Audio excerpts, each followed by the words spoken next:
मेरी तरफ से आप सभी को रमज़ान की मुबारक। मुझे उम्मीद है कि आप भी रमज़ान की इबादतों में मसरूफ़ होंगे, नेमतें और रहमतें समेट रहे होंगे इंशाअल्लाह। आज जो रेसिपी लेकर आ रही हूँ इसे दही भल्ले भी बोलते हैं और दही बड़े भी बोलते हैं। आप जो भी बनाएं, लेकिन रेसिपी आपने यही फॉलो करनी है। मज़ेदार और टेस्टी घर में भल्ले बनाने की रेसिपी शेयर करेंगे। आज दही भल्ले बनाएंगे। बहुत ही सिंपल रेसिपी है। आपको बताएंगे कि कैसे फ्लफी और लाइट दही भल्ले बनाकर आप दस्तरखाने की रौनक को बढ़ा सकते हैं और कैसे आप महीनों तक इसे फ्रीज भी कर सकते हैं। और साथ में बनाएंगे हम ग्रीन चटनी और साथ में बनाएंगे हम मीठी खजूर की चटनी, जो कि बहुत ही स्पेशल है। बहुत सारी डिशेस में ये यूज भी होती है। बिस्मिल्लाहिर्रहमानिर्रहीम। अस्सलाम वालेकुम एवरीवन।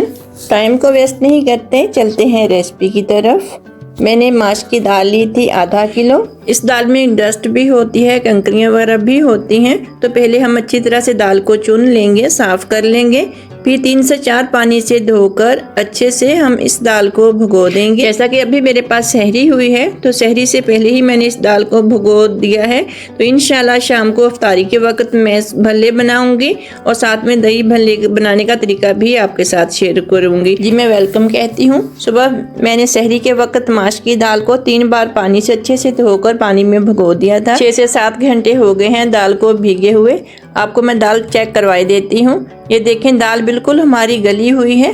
ये देखें, आसानी के साथ माश की दाल टूट रही है। आपके पास ज़्यादा वक्त ना भी हो, फिर भी 3 से 4 घंटे लाजमी आपने माश की दाल को अच्छे से धो के भिगो देना है, ताकि माश दाल के भल्ले अच्छे सॉफ्ट और फ्लफी बने।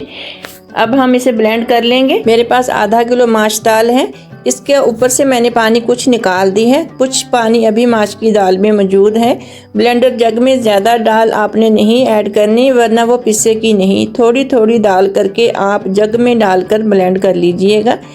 मैंने आधा किलो दाल को 4 हिस्सों में करके फिर ब्लेंड किया था। ब्लेंडर जग में मैंने दाल को डाल दिया था। कुछ पानी भी था इसके साथ। अभी मैं ऊपर से कुछ और पानी ऐड करूंगी, इतना पानी ऐड करूंगी ताकि ब्लेंडर में आसानी से दाल ब्लेंड हो सके। देखिए, हमें कुछ मुश्किल होगी तो हम स्पैचुला की मदद से इस तरीके से माश की दाल को साइडों से अंदर की तरफ करेंगे, इस तरीके से, जिससे कि आसानी से ये दाल ब्लेंड हो सकेगी। हमने इस दाल को इतना ब्लेंड करना है कि बारीक पेस्ट सा बन जाए। कुछ वक्त लगेगा, इतनी जल्दी से ये नहीं ब्लेंड होती, लेकिन आपने मशीन को रोक रोक कर फिर आपने इस दाल को ब्लेंड करना है।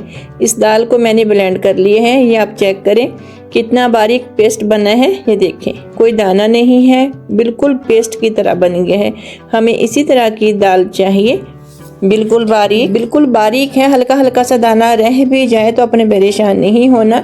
तो आगे हम किस तरीके से इसे मज़ीद फ्लफी करेंगे वो भी आपको बताऊंगी। मैंने ब्लेंडर जैक को नीचे के हिस्से से खोलकर इस तरीके से मैं माश दाल का जो पेस्ट बनाया था वो मैं इस बाउल में शामिल कर दूंगी। ये देखिए, इस तरीके से जो आधा किलो दाल मैंने पानी में भिगोई थी वो मैंने सारी अच्छे से ब्लेंड कर लिया है। ये देखिए, इस तरह का पेस्ट होना चाहिए। इसी में हम मज़ीद ऐड करेंगे हाफ टेबल स्पून नमक, हाफ टेबल स्पून के बराबर है अजवाइन। ये जो माश की दाल होती है ना, हल्की सी बादी होती है, तो लाजमी आप इसमें अजवाइन हाथ की तली में रखकर हाथ हल्का सा मसल कर फिर ऐड कर लीजिएगा। अगर आपको अजवाइन का टेस्ट पसंद ना हो तो इस वक्त में आप साबुत सफ़ेद ज़ीरा लेकर हाथ की तली पर हल्का सा मसल कर हाफ टेबल स्पून के जितना वो भी आप इसमें ऐड कर सकते हैं। दाल मैश को हमने हैंड मिक्सर से या फिर स्पैचुला की मदद से एक ही डायरेक्शन में इस तरीके से फेंटना है। दाल मैश को फेंटते हुए 10 से 15 मिनट लगेंगे। मैं आपकी आसानी के लिए एक और ट्रिक आपको बताई देती हूँ। जिसके पास इलेक्ट्रिक बीटर है वो इलेक्ट्रिक बीटर की मदद से इसे बीट कर ले। इतनी देर बीट कर ले कि क्वांटिटी में डबल हो जाए। बहुत सारी मेरी प्यारी सी बहनें, मेरी प्यारी बेटियां कहती हैं कि जब हम भल्ले बनाते हैं तो उसमें गुठली रह जाती है या फिर फूलते नहीं है, ऑयल बहुत ज्यादा एब्जॉर्ब कर लेते हैं। तो इसका ट्रिक ये है, मैंने आधा किलो माश दाल में 1 साशे इनो का इसमें ऐड कर दिया है। उन बहनों और उन माओं के लिए आसानी की है कि जिनके भल्लों में गुठली रह जाती है या फिर फूलते नहीं है, उनके लिए। वरना ये ऐसे भी इस तरीके से आप बीट करोगे ना तो वैसे भी बहुत अच्छे बन जाते हैं। मैंने बीट किया, इसकी पीक ऐसे बनती है जैसे हम सफेदी बीट करते हैं या फिर क्रीम को विप्ड करते हैं, उसमें एक पीक सी बनती है ना, सेम इस तरह की दाल की पीक बननी चाहिए। इतनी फ्लफी होनी चाहिए, इतनी इसमें एयर होनी चाहिए। इसकी कंसिस्टेंसी आप चेक कर लें। इसी तरीके की होनी चाहिए, बिल्कुल झागनुमा ये बन जाती है। ये बिल्कुल रेडी हो गई है। चेक करने का तरीका कुछ इस तरीके से है। पानी से आप हल्का सा हाथ को गीला करोगे, हल्का सा आप दाल माश का पेस्ट आप इस पानी में डाल दोगे। ये देखें, मैं इसको नीचे पानी में दबाने की कोशिश कर रही हूँ, लेकिन ये नीचे नहीं जा रही। हमारी दाल माश का पेस्ट ऊपर तैर रहा है। इसका मतलब है कि हमारा पेस्ट दाल माश का बिल्कुल परफेक्ट तैयार है, भले बनाने के लिए रेडी है। अब हम इसे 10 से 15 मिनट के लिए रेस्ट पर लाजमी छोड़ेंगे, ठीक है। दाल माश के बैटर को चेक करने का मैं आपको तरीका बता देती हूँ। हाथ को हम पानी लगाएंगे, इस तरीके के एक भल्ला बनाकर फिर छोड़ देंगे। ये देखिए, इसकी शेप बिल्कुल भी खराब नहीं हुई। जैसे ही मैंने उसको छोड़ा था वैसे ही इसने शेप होल्ड की हुई है। तो हम ऐसे ही हाथ को पानी लगाएंगे और ऐसे ही एक भल्ले की शेप देते हुए ऑयल में डाल देंगे। हम एक खुले मुंह वाली कढ़ाई में ऑयल लेंगे ताकि हम ज्यादा मिकदार में भल्ले आसानी से ऐड कर सकें। भल्ले फ्राई करने के लिए अगर आप छोटे मुंह वाली कढ़ाई में ऑयल लेंगे, भल्ले जब आप कढ़ाई में ऐड करेंगे तो भल्ले आपस में चिपक जाएंगे। इससे भल्ले टूट भी सकते हैं और भल्ले की शेप भी खराब हो सकती है। बहुत सारी मेरी प्यारी बहनें कहती हैं कि जब हम भल्ले फ्राई करते हैं तो उसके अंदर गुठली रह जाती है। कुछ मेरी बहनें कहती हैं कि जब हम भल्ले फ्राई करते हैं तो भल्ले में ऑयल भर जाता है।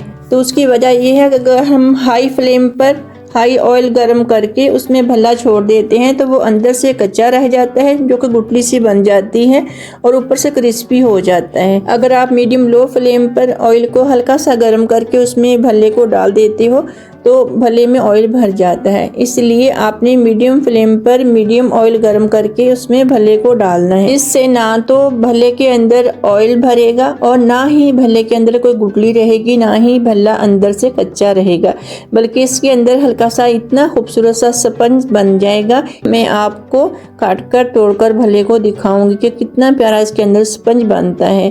तभी खाने में बहुत ही टेस्टी और मज़ेदार लगता है। जब भल्ले एक साइड से गोल्डन हो जाएं तो हम इसे पलट लेंगे। फिर दूसरी साइड से भी हम इसे अच्छे से लाइट गोल्डन होने देंगे।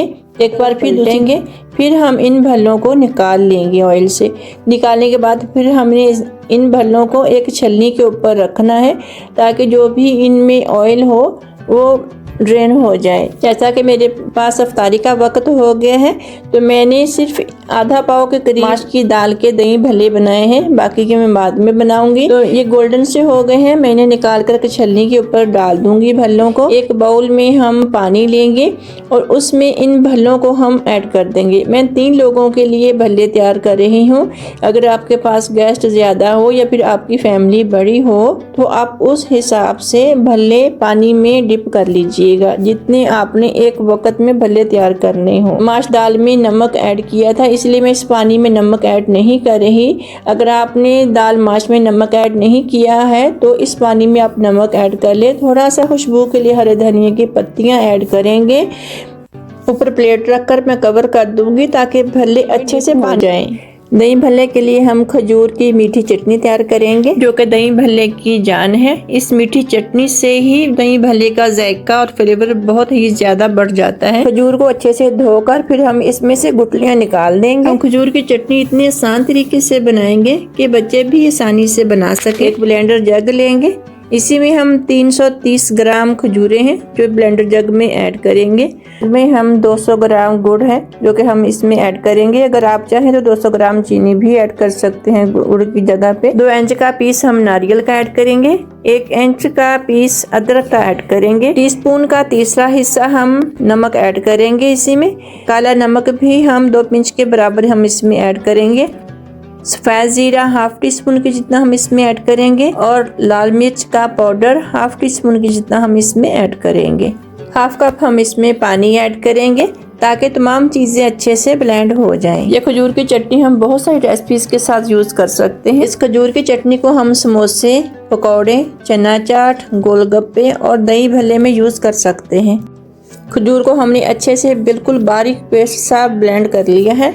1 कप पानी मैंने डाला था जब मैंने खजूर को ब्लेंड किया था और 1 कप पानी मैं इस जग में डालूंगी। इसे अच्छी तरह से खंगाल कर हम इसी खजूर के बनाए हुए पेस्ट में डाल देंगे। इसे हम चूल्हे पर मीडियम फ्लेम पर पकने को रख देंगे कि गुड़ अच्छे से मिक्स हो जाए। मजीद इतनी देर पकाएंगे कि गुड़ का एक शीरा सा बनने लग जाए और खजूर की एक लेस सी बनने लग जाए। बड़े बड़े से बबल्स से आने जब लग जाए, इसकी कंसिस्टेंसी चेक कर लें आप। इस तरह के बबल्स होने चाहिए, इस तरह की लेसदार ये चटनी होनी चाहिए। तो हम फ्लेम को बंद करके इस खजूर की चटनी को ठंडा करेंगे। जब खजूर की चटनी ठंडी हो जाए अच्छे से, तो फिर हम किसी बॉक्स में या फिर किसी जार में डालकर ऊपर से अच्छे से कवर करेंगे और 1 माह तक इसे इस्तेमाल कर सकते हैं फ्रिज में रखकर। अब हम तीखी और ग्रीन करेंगे। आधी कुटी हरा धनिया की धोकर अच्छे से साफ करके बारीक चॉप करके हम इस ब्लेंडर जग में ऐड कर देंगे। और इसी के साथ हम पुदीना 2 गुट्टी मैंने ली थी, जो कि मैंने डंडियां निकाल दी थी, जो पत्ते थे वो भी मैंने इसी ब्लेंडर जग में डाल दिए।